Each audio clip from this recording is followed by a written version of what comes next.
আজি বনাম কচুগুটি এটা ভাজি। আপোনালোকেও বনাই চাগে, তথাপিতো মই কেনেকৈ বনাইছিলোঁ চাবচোন।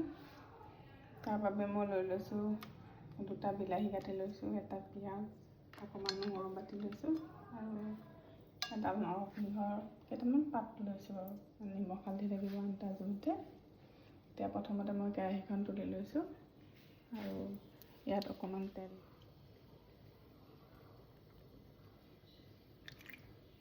তেল সম্পূৰ্ণ গৰম হোৱাৰ পিছত, গৰম হ'লেই কেৰাহীটো সেইটো গৰম হৈ আছিলে, সেইটো মই কচুগুটিখিনি দি দিম।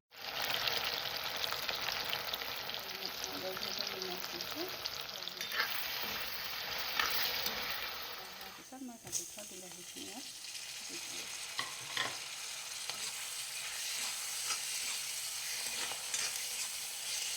বিলাহীখিনি অলপ দেৰি বিলাহীখিনি ভালদৰে ভাজি দিয়াৰ পিছত তাত অকণমান জালুক দি দিম।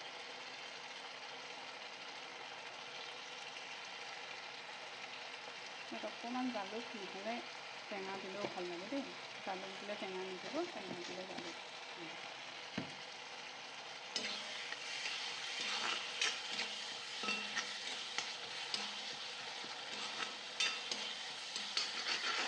সদায়নো কচুগুটি দাইলত বা পিটিকা কিমান খাব। তাৰপিছত মই ভাজি থোৱা কচুগুটিখিনি